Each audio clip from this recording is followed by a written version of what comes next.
Well, good morning.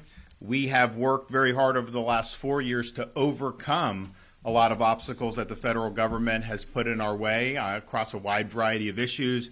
As they've borrowed and spent and driven costs up higher, we've acted to reduce burdens on Floridians, whether it's tax relief, toll relief, you name it. As they tried to throw roadblocks into education freedom, we worked hard and we overcame it. Of course, the issue that was maybe the most significant over the last 4 years, the fight against illegal immigration, as the Biden administration was allowing our borders to be overrun, have millions and millions of people coming to the country illegally. Florida led the way in enacting strong policies to deter and discourage and hold accountable people that came to this country illegally. Up on the nation. And when President Trump takes office again on January 20th, we are going to see a sea change in policies, particularly with respect to the border and illegal immigration. And this is an issue that has been festering in this country for many, many decades. Although the first Trump administration was much more successful than others have been, this is the time to get it right once and for all. And so the state of Florida stands ready, willing, and able to be able to help facilitate these policies that will benefit Floridians and benefit the American people. We've been working with the transition team. I've been speaking with the president. We had the governors down at Mar-a-Lago. There's going to be some ambitious policy changes that are going to be instituted on day one. Particularly with respect to illegal immigration and major executive orders that are going to unwind the bad policies of the Biden administration, but then also provide a level of empowerment for states and local governments to help facilitate the policies against illegal immigration. And so the question for the state of Florida is, we're not a sanctuary state. We banned sanctuary cities my first year as governor, but we have a responsibility to be in this fight. State and local officials in Florida must help the Trump administration enforce our nation's immigration laws. And we are going to need, in order to do that effectively, we are going to need legislation to impose additional duties on local officials and provide funding for those local officials. There also needs to be measures to hold people accountable who are violating our anti-sanctuary policies. And then Florida needs to make sure that we don't have any lingering incentives for people to come into our state illegally. So therefore, I'm going to call the legislature into special session starting the week of January 27th. We have the next president taking office January 20th. We anticipate executive orders to be issued immediately after the swearing in and the inaugural address. We're going to have some time to process to make sure we're doing what we need to do, but then we need to act, and we need to act quickly. We don't have time to waste. The American people spoke very clearly of all the issues out there, and there were a lot of very important issues. This issue of the border and illegal immigration was one of the top issues in the 2024 election and has been one of the top issues that we've had in this country for many, many years. So it will require new legislation in Florida to ensure that the duties of both state and local officials are very clear, and that those duties require them to be assisting the federal government in this regard. Now, the state, we're going to do it because I'm going to order that the state does it. Local, I think you're going to have some different views on that. Now, we're not a sanctuary state. We ban sanctuary cities, but you got to have effective accountability to hold those folks accountable if they choose to go in a different direction. It will also require some funding. Not a lot of funding, but I have a lot of sheriffs out there that are chomping at the bit. They want to be able to help, and they just need a little bit of funding. So we have responsibility to provide that funding, and we're going to be calling upon the legislature to do that. And just think about it. This will help with the overall public safety. Yes, enforcing immigration law in and of itself is important, but if you think back to the hurricanes we just had, they had looters in Pinellas County. I think there was like 45 of them that were arrested over a period of time. And I think 40 of them were in this country illegally. And I'm just thinking to myself, how the hell is this happening here on the head of a natural disaster? You got people that come here without authorization and they go out and try to loot the place. Give me a break. Those people need to be sent back immediately. So this will end up helping the overall situation, even apart from immigration. Now, the accountability is significant. If those duties are clear in law, I have the authority with respect to certain officials to suspend them from their office if they are neglecting their duties, and that's a authority that I have invoked when it's been appropriate in the past. We also need to make sure that we don't have incentives for people to come illegally. We enacted E-Verify. People said that couldn't probably the strongest three. So I think Florida has really done a great job, with one lingering exception. So back in 2014, the legislature enacted and then the then governor signed legislation providing preferential tuition for illegal immigrants, in-state tuition. That is a benefit that you're rewarding somebody for being here illegally. So that in-state tuition, it's been on the books now for over a decade. We've tried to work with the legislature to get that repealed in the past. It's something that always seems to fall out of the bill as it gets. No more excuses on this. We need to remove all incentives to come to the state of Florida illegally, and that is one of them. So we have a responsibility to act, and we will. Now, the call that we will make will not be limited to illegal immigration. There are other pressing issues that the state of Florida is facing. I know we have a legislative session coming up in a couple months, but I don't think some of these can wait. So we will also be including in this call lingering hurricane relief. We had two major hurricanes hit this state within the last couple months, and there are issues with respect to agriculture relief. There are issues with respect to homeowners, things like My Safe Florida Home. We have people that are approved, they're on a waiting list, but the funding ran out. Well, why not provide them that grant so they can build back in a way that's going to be more resilient in the future, given that they're in those areas? So we're putting that in the call. And look, if you're not going to do any more relief, if the legislature doesn't want to do that, that's one thing. But if you're going to do it, why wait for the money to be available July 1st? Why not just get it out the door this month so that people can get the relief they need? We'll also be including a call in the call condominium relief. So there was a major issue in this state because of the tragedy of Surfside back in 2021. One of the worst moments in the state's history. We lost close to 100 people, devastated the community of Surfside and South Florida, and people wanted to do something, and I respect that. And we've had, even apart from Surfside, there were decades in Florida where these condos have been neglectful. There's no question about that. But one piece of legislation was just not going to be able to solve all the problems. We're now seeing some problems that I think were unintended that have popped up. And we have a responsibility to act to make sure that people can stay in their condo units. The legislature should not be doing anything that's going to cause someone to have to flee because of an artificial mandate. And so I think it was a good faith effort. I don't think people had all the answers then, but now we've seen what's happened. My administration, we've been working over the last several months soliciting input. We've held roundtables in different parts of the state. I know the Florida Senate has been soliciting input. So let's get our heads together and let's provide some relief. And then the final addition to the call will be reforming the petition and amendment process in the state of Florida. I mean, this was a major thing in this last election, and to have the amount of fraudulent petitions that were verified as fraudulent by the Secretary of State's investigation for Amendment 4, that is a huge problem. And I think part of the reason we're at this juncture is because the citizen initiative has really been transformed into a special interest initiative.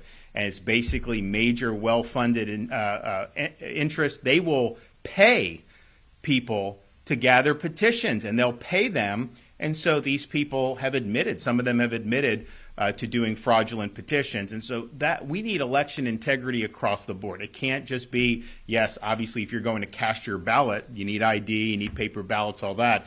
But these initiatives, these petitions, should not be able to be manipulated this way, especially with respect to amending the Constitution.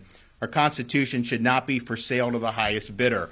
So the reform is needed. I think there's broad agreement in the legislature that reform is needed. I think it's timely, because why start another election cycle where you have the old system, and then what? If there's fraud, what are you going to do at that point? It's just it didn't work this last time to adequately police the fraud. We got it. And I think people will be held accountable. I know some have been. I think there'll probably be more prosecutions. But let's just get it right now so we don't have to worry about this going forward. So I look forward to being able to work with the legislature to deliver these really significant issues on behalf of the people of Florida. But we don't have the ability to just sit around and wait with a new president taking office, with these new policy changes that are coming. We've got to get ahead of it. We've got to make sure that we're there as a willing partner with the Trump administration to be able to accomplish what the voters sent President Trump to accomplish. With that, take some questions. Yes? Talk about the timeline more on why is it important to have this done the last week of January instead of waiting until the first week of March? Because the policies are going to go into effect the week of the inauguration. And so you can have, and it's not just the first week of March. I mean, some of this stuff wouldn't take effect potentially later if you do it in regular session. That's typically the process. So why would we want to twiddle our thumbs when we know that this is a major initiative? This is probably the most significant initiative, domestic initiative, that the new administration is going to do. So we need to be ready. And everybody who's in law enforcement, state and local, they need to know you have responsibilities to help facilitate this important interest for our country. We'll provide you funding for it, but you got to be on the team here, and I think you need to do that on day one. What kind of options are you looking for condo reform? I know that was kind of a sticking point between the chambers. They didn't want to go too far. So what is the agreement kind of coming out of it? So here's first of all, I don't think there is an agreement between the chambers, because I think we in my office think something needs to be done. I don't know that the House is there. I think the Senate may be somewhere in between. But what I would say is this: we have a lot of members in both the House and Senate that have constituents. And this is one of the things that the constituents are talking to them about. What role do we have in mandating certain things to be done from the state level? I mean, it's one thing to have transparency so that the condo owners know if there's something wrong with the building, they need to know that. I mean, I don't think very many people are going to, if they thought that the building was in danger of standing, that they would not want to do something about it. But I think this is bringing a lot more than that. And it's saying you should have done this repair, you should have done that repair, which may be true. But the question is, are we going to force these big assessments through legislation, which I think is what's happened. So I think that there just needs to be relief, and you got to be common sense about it, and just be honest that we didn't have all the answers when they did it the first time.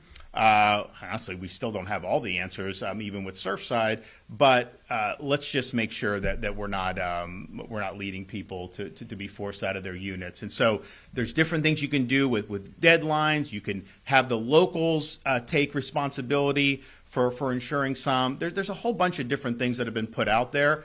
But I know the Senate has worked to get some ideas. And I'm confident the legislature will be able to just listen to their constituents. I mean, this is not just like, it's not like this is something that I'm just coming up with. I mean, we're doing this because people have asked us to do it.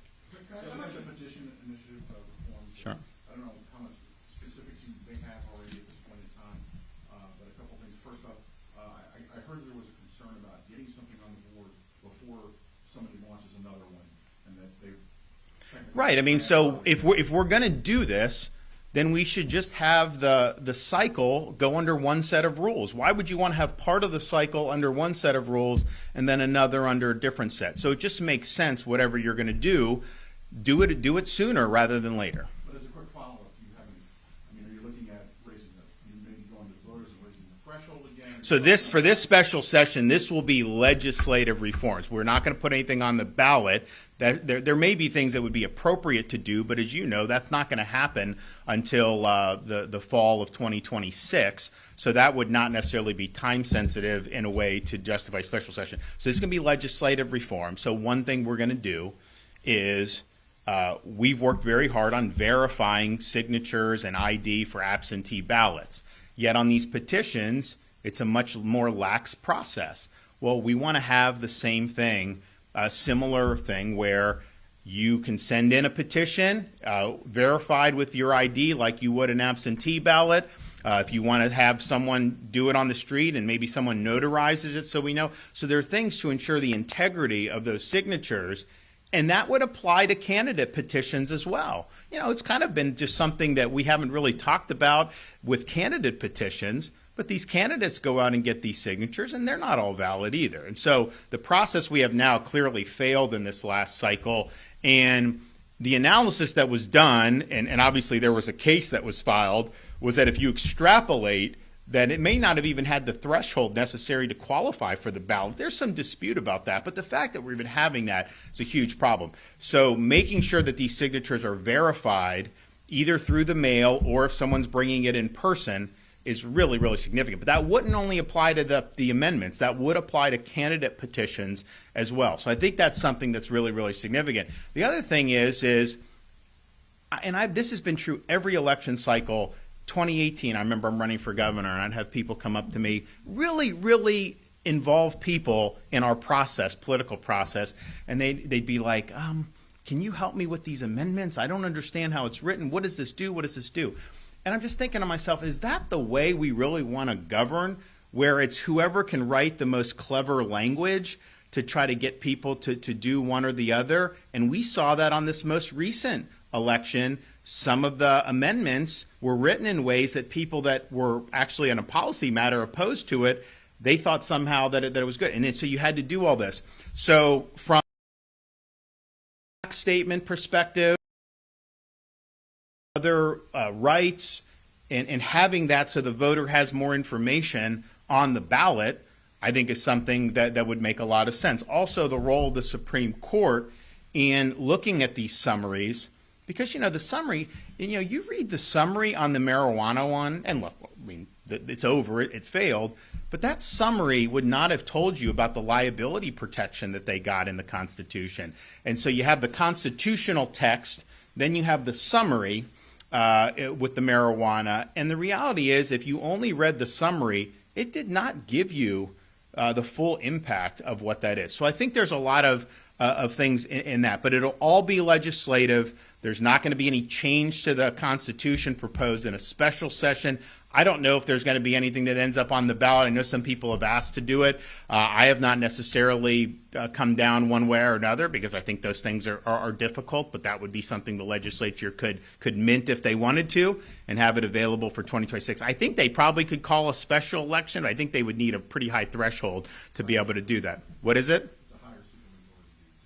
It's higher than 2/3. Yeah. So, but honestly, if we really wanted to look, I think that if you're going to do these initiatives, it should be a standalone election because at least people know that's why they're going. I think what happens is people go to vote for president, they're going down, and they just kind of make a decision, does that sound good or not good? And there's not as much debate as there need to be. Now, there was more debate on these more recently just because the proponents spent almost $275 million between Amendments 3 and 4. That is a huge amount of money. Excuse me? How much are you asking for? So on My Safe Florida Home, I think what I've said is, because I think that the program can be expensive and I don't know how far the legislature is willing to go, but I said at a minimum what we would want is anybody in these hurricane-affected areas who had damage to their home, who are approved for My Safe Florida Home, but there's not enough money, let's get them the grants. So that helps when they're rebuilding it, and they need to rebuild anyways. They're approved for the program. This will help keep them hopefully in better shape for next hurricane season. If we can do it now, if we wait till July 1st, they're not going to be able to get anything done. That price tag on that is much more manageable than if you just funded the entire thing writ large. So I think we've calculated it. We think it's probably about, $100 million? Do I got any of my budget guys here? We think it's probably about $100 million to do the approved wait list folks who are in the Milton and Helene affected areas. And I think we should do that sooner rather than later. Look, if the legislature says they don't want to do that anymore, I mean, obviously, I think we should, but it doesn't make sense. If you think we should do it, then just get it done now so these folks get it. And then on the immigration, we We're still working on that. I don't think it's not going to break the bank. It's going to be relatively manageable. I think probably tens of millions of dollars. I don't know if we've put a price tag on it for sure, but it'll be something that's more than manageable with our current fiscal posture, and it will save money. If the Trump administration is successful, it will save us money on the back end, because if you go and look at some of who shows up in police stations and who's getting arrested, I mean, we do have a chunk of them that are in this country illegally. That's just the truth. And as far as the immigration enforcement, what do you want to see from local and state officials, and would that apply to schools, for instance? So what it will do is you have a responsibility to work with the federal government and help facilitate the policies. Now, we're going to have to see what the executive orders say exactly. Now, I've been briefed on it, spoken with the president, I've spoken to some of his key staff. My guys are in contact with some of their staff. So we'll tailor what we're doing to mirror what their policies are going to be. But clearly, at a minimum, I think if you look at things like this 287G program, that's typically been a local, like a sheriff can opt into it and then assist the feds. We're going to say, municipalities and counties are going to be a part of 287G.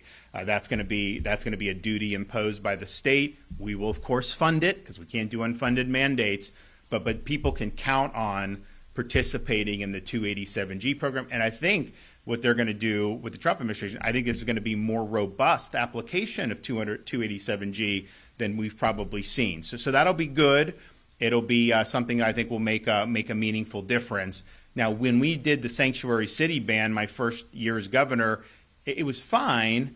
And but what happened is when Biden came in, he made the whole country a sanctuary country. So, you didn't need to be a sanctuary city, right? They weren't deporting anybody, or very few, compared to what even Obama did way more deportations than what Biden did. So the issue kind of lost a little bit. But now that you have the Trump administration, you are going to see some of these, I think, blue cities around the country are going to absolutely fight. I think California, even though they have massive wildfires and have been huge devastation, they actually brought a special session to fund opposition to Trump's immigration policies. I think they did like $50 million to say that cities can push back. Because in Florida, we're going to be the opposite. You're not going to push back.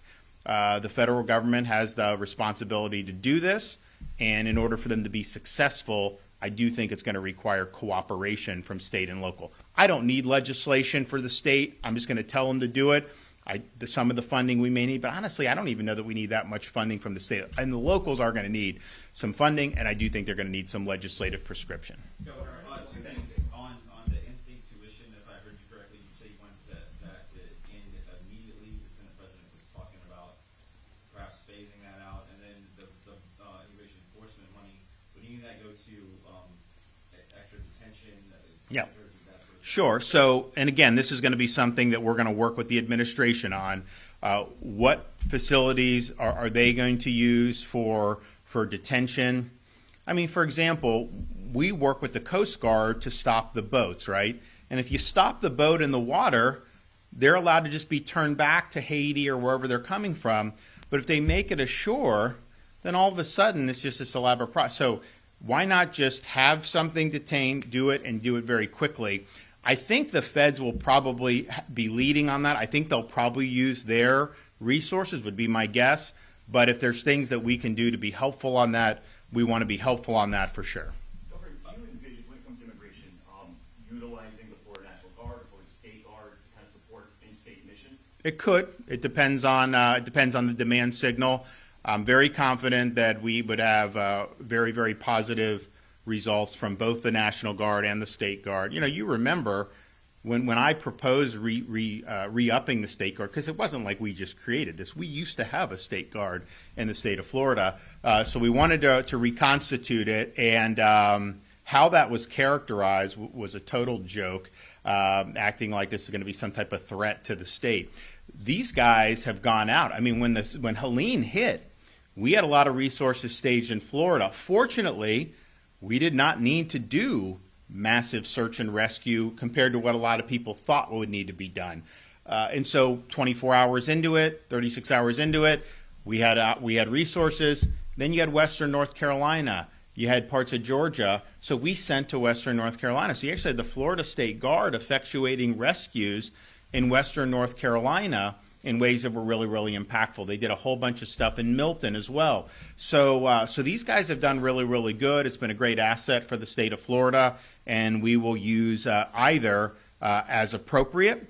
We also, of course, have Highway Patrol. We have Florida Department of Law Enforcement. We have, Fish and Wildlife. You know, when you have people coming, we're a little unique because people are coming by boat. The ones that come across the border come in usually through vehicles, and then Biden flew them in and wouldn't tell us about it. That did happen from time to time as well. So we know that that's going to stop going forward. So I think we've got a lot of tools at our disposal. The key is, though, we've been told when Biden, states, you can't enforce immigration. It's a federal responsibility because we've tried to do things in Florida. We did an anti-smuggling bill to say if you're bringing people across the border, you can be held accountable in Florida. And we lost in court because they said this is the exclusive province of the federal government. Okay, well, so what? They have an exclusive province to ignore the law? It's ridiculous. But now you have the federal government saying we're going to enforce the laws on the books. So it can't be the case that that somehow you're not allowed to help enforce the law against the wishes of the federal government when they're not enforcing law. But then when they actually want to enforce the law, states and localities can somehow nullify federal law by being a sanctuary state or sanctuary city. There's no way that doesn't work. So in order to make this work and ensure the laws are upheld, you got to be willing to work constructively with the federal government. We obviously believe in the policy, and we believe that the last 4 years have been bad with respect to the people that have been let into the country. But even if we didn't believe that, if it is the federal government's responsibility and this is an important national policy, I don't see any way that states and localities should be allowed to throw a wrench into that. You need to be there. You need to be facilitating. Representative Mills told one of my colleagues this morning he had an excellent call with you and your team yesterday related to several issues that are important to you, including immigration. I don't know if you saw, he kind of said on Saturday that he's interested in running for the regular seat, regardless of who you appoint. Just wondering if you could say anything about that. Well, we're going to make an appointment in very soon. We have up until January 20th where we will not have a vacancy. I anticipate a vacancy occurring on the afternoon of the 20th or no later than the 21st. So we'll have somebody ready to go on that. Look, people are free to do what they want. I think generally speaking, if somebody is appointed and does a good job, I don't think that they're going to be somebody that you're going to be able to successfully challenge in a Republican primary. And so people are free to do what they want, but I don't think that would be something that would be the case. And I'm sure if he happened to be appointed, I don't think he would want necessarily someone doing it. But that's fine. So we've talked to a lot of good people. We've got a lot of I think credible candidates and some good candidates. Now, Corey, one of the things we did discuss, he's a member of the House. And, you kind of remember election night, Republicans were giddy. You see Trump win in these swing states. Then kind of the dust settles, and you're like, we lost seats in the U.S. House. How the heck did that happen? And part of it, California took them 30 days to be able to determine some of those elections, but that just is what it is. But Republicans lost seats. So they have 220 duly elected Republicans. We have Florida, one is vacant. So they started the Congress with 219. On January 20th, you're going to have 217 to 215. And so when you talk about Corey, Kat Kamak, honestly, she's a fighter. She's really, really good, really strong. I think she's got a great record. I spoke with her the other day. But the issue would be, are you going to go from 217 to 216? That's a tough thing. And I've been honest with the Congress people. That's a big concern of mine because one of the criteria I had with who I'm going to appoint is we just had an election. President has a mandate. I want you to help facilitate that. I don't want you to be sand in the gears. As long as he's focusing on the things he campaigned on, you got to be part of the team and you got to help deliver that. But if you put someone there and then it reduces the numbers in the House, it may make it harder for them to be able to enact an agenda. Because, we're doing an election for 2 of the seats, but that's not till April 1st. And part of that's just the way between federal and Florida law. If they wanted to do it quicker, what they need to do is maybe just have one election with no primaries. Because when you do the primary, you got 45 days for that, 45 days for the general, just for military absentee overseas. That's not even counting qualifying, all these other things. So they're going to be at 217 on January 20th, which means if all the Dems are no, if they lose one Republican, then they can't. If you had 216, 215, because I appointed someone in the Senate, then if you lose one Republican, then the Dems would actually have a one seat majority. So that's just a big practical concern. It's not anything that any of these guys have any control over. It's not their fault, but that's just the reality that we're dealing with. I don't want to do anything to inhibit getting the agenda accomplished. And even though the appointment is for a Senate, if that ends up impacting what the U.S. House is able to do. And, oh, by the way, if it wasn't for Florida, you would have a Democrat majority in the House right now, as it's just the reality. With special elections, the ACLU has got against scheduling special elections for any fine and or running seats. Do you have a date yet for when you'll get that announced? So I wanted to do them the same time as the congressional. The problem is you have the resign to run, and so by the time those letters are submitted, you can't stand up the special election to be the same as those dates. We couldn't get it. They couldn't get it done. So then because you got to give people time to qualify. And if I would have done, they submit their letter during that week. If I just would have demanded date, it wouldn't have ended up adding up properly. So once you know that, you can't physically seat anybody in time for the session to be over at that point. So I think the Secretary of State is working on proposing dates. He's going to talk to, he probably has talked to the respective counties. I guess with Randy Fine, it's just Brevard probably for that. And then I think with Rudman, I think maybe 2 counties, and maybe Okaloosa, Santa Rosa. So we'll do it. But my preference was to have that in the same time. The problem is when you set the congressional, you don't know who's going to end up resigning to run when you do that. If I already knew that, then maybe I could have done it. But you have to wait for that process to fly out under Florida law and then do it. Incidentally, on this resign to run, I think it's a ridiculous thing the way it's worked out in Florida. The idea is, I think, that they want you to focus on the job you got elected to and then not run for anything else while you're supposedly being. The problem is, you don't actually resign until the election's over anyways. So all these guys are campaigning. Rudman's campaigning. These guys are campaigning anyways. And then if they win, obviously they go to the next one. If they lose, then they're out. But by the time they get forced out, they're done with the election anyways. So if you were going to do resign to run, you would say you resign the minute you announce your candidacy, which is not what they've done. So I think they should just chuck the whole thing. I think it's been more expensive for the state as a result of having to do the resign to run. It just hasn't worked. But at a minimum, if you're going to do it, the resignation, you would want it to be effective prior to the campaigning, because I think the reason is you don't want people getting elected. They're supposed to do their job here in the legislature, but then they're out campaigning or whatever. I don't think that actually even works that way, because legislators are up every 2 years, so they're constantly out campaigning. It's not like the campaign really ends. Same thing with members of Congress. But I think this has been a big expense for really no reason for the state of Florida. We could have just said, you guys can do what you want. And look, it may have triggered special elections if they're successful, and I get that, but to force these special elections is ridiculous. But I would have preferred to do them the same dates. We just physically, you can't do it when you're dealing with resign to run, because I wouldn't have been able to have enough time to qualify. So then the question is, do you try to jam it in a couple weeks later?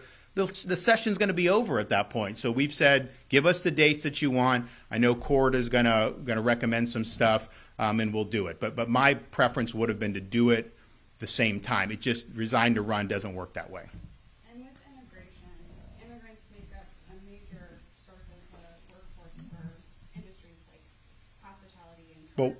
Well, excuse me though. But you said immigrants make up. yes, we have legal immigrants in Florida. So you can't conflate illegal immigrants with people who are here legally. Now, I've also said we've got some big problems with some of the legal immigration programs that we have. I mean, we've seen this H-1B program, how companies will bring in H-1B, the Americans train the H-1B, and then they fire the Americans and hire the H-1B. How would that even remotely be acceptable? You have chain migration, which is not merit-based and is bringing in more distant relatives. Not what you want. So there's a whole host of issues there that need major reform. But from an immigration enforcement perspective, I mean, if somebody is here on like an H-2A visa, they are working in the state of Florida legally. And when we did E-Verify, people would say, we had E-Verify enacted, they'd say, hey, there's a busload of farm workers. I saw them on I-4.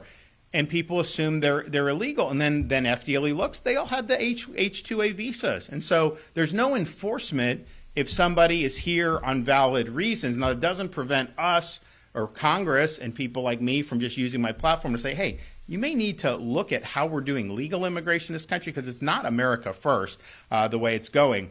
But we do have, I think we probably have the highest foreign-born population in the country of any state. Certainly we're in the top 5 for sure. And yet, I would point out, I came in, we did sanctuary city ban. People say, oh, you can't do that. You know, we have. It was the people, the first generation, they wanted the sanctuary city ban. When we did the legal transports to things like Martha's Vineyard, people said, oh, the Venezuelans in Miami aren't going to like that, because I guess a lot of the people that got transported to Venezuela. I go down there, these guys are high-fiving me because they think Maduro's sending undesirables to the country. So this whole idea that somehow people that are first generation do not want to see immigration enforcement, that is totally not the case. And just look at the election results in Miami-Dade County. We were, 8 years ago? We had Hillary winning by 30 points. I carried it by double digits 2 years ago. Donald Trump carried it by double digits, and we both ran strong on immigration. So don't conflate the two. Immigration enforcement is focusing on illegal aliens that are in the country, in our state. Legal immigrants obviously have a right to be here. They're following the process. Now, that should not mean that someone here is H-1B. Of course, they're not going to be sent. But if there's fraud and if these programs should be reformed, they do need to be reformed. But I would not conflate the two. I think the media oftentimes, they try to frame it as if somehow somebody comes, they apply, they come to the United States, they're doing good, and it's like, oh, they're going to enforce against, quote, immigrants. No, they're going to enforce against illegal aliens, and that's really what we're talking about. So week of January 27th, I know that there's a lot of rank-and-file members of both the House and Senate that are chomping at the bit to be able to weigh in and make sure that Florida is leading the way in the states to help the incoming Trump administration accomplish their objectives. There's a whole host of other areas I think we're going to be working with. I mean, a lot of it is going to be they're going to be empowering us to do more and more, whereas we usually had to overcome the Biden administration. I think you're going to see more and more responsibility provided to the states. I mean, I mentioned last week, give me the stuff for Everglades restoration for federal. We can do it much quicker than the Army Corps can do. We have a massive reservoir south of Lake Okeechobee. We want to make sure we do. Block grant the money. Give us the authority. We'll get it done. Higher education. Make sure we overhaul accreditation. The Department of Education federally has got to approve that. We're ready to go on that. We know there needs to be. So there's going to be a lot of things that they're going to be empowering us to do, but this is one key example where we can help facilitate a key objective, not only for the incoming administration, but for our country. We got to get this issue right. We've been talking about it for decades and decades. Now's the time. President Trump has a mandate. State of Florida is going to be there working every step of the way. Thank you.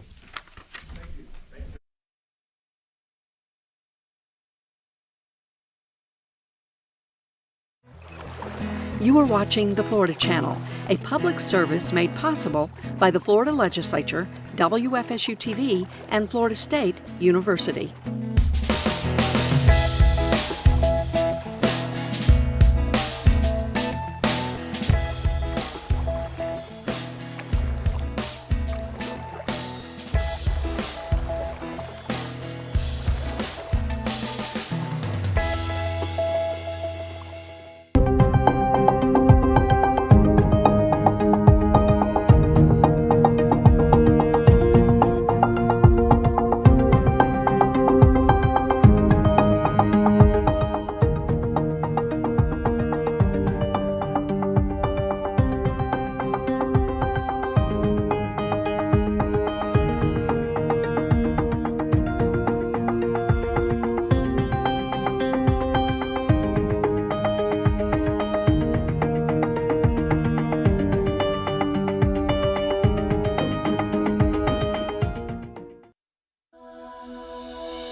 Forgive the longer than 5 minutes. I have 5 children. We don't do anything within a 5-minute time period, so that was father time there. Mr. Duncan DeMarce, would you please announce the next speaker and presenter, please? Mr. Ernest Hamilton, followed by Rob Bridger and Kathleen Becks. Appreciate it. Thank you today for letting me be here. I am actually Chris Stone, and I'm speaking in Ernest Hamilton's stead. I serve as the Senior Director for Community Partnership Schools with Children's Home Society of Florida. Again, thank you for this audience today and also your stamina through all the content and speakers today. I know it's quite a bit. But on behalf of all of us at CHS, we want to thank you so much for the recent appropriation for community partnership schools during the 2024 legislative session. At CHS, of course, we're focused on redefining home and implementing community impact models that support children throughout their entire life. The funding supports now 50 existing community partnership schools in Florida, including 7 of the new sites that were just added in November. The funding that includes support for Campbell Middle as well as Turry T. Small Elementary.